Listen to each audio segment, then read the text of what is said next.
Committee నిర్మాణాల యొక్క వ్యవహారాల మీద నియోజకవర్గ స్థాయి సమావేశం జరిగింది.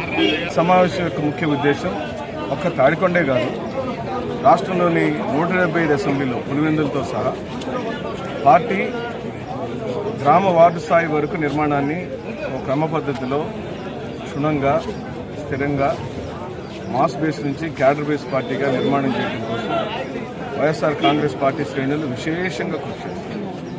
ఇది 18 లక్షల మందితో నిర్మించబోతున్న ఒక బలవంతమైన శక్తివంతమైన నిర్మాణం.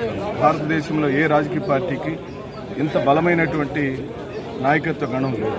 ఇది వేల మందితో పార్టీ కార్యవర్గాలన్నీ నిర్మాణం జరగబోతుంది. అంటే మేము రాష్ట్ర స్థాయిలో పార్టీ రాష్ట్ర విస్తృత స్థాయి సమావేశం అంటే 18 లక్షల మందితో జరగబోతుంది. అందరికీ ఐడి కార్డులు ఇవ్వబోతున్నాం, అందరికీ ఇన్సూరెన్స్ జరగబోతుంది.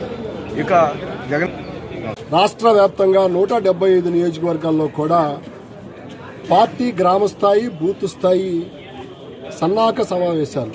అంటే ఎలాగంటే వైఎస్ఆర్ కాంగ్రెస్ పార్టీ 2010వ సంవత్సరం నుంచి జగన్మోహన్ రెడ్డి గారి నాయకత్వంలో పనిచేసినటువంటి ప్రతి ఒక్క నాయకుడికి కార్యకర్తకి గుర్తింపు ఇచ్చేటువంటి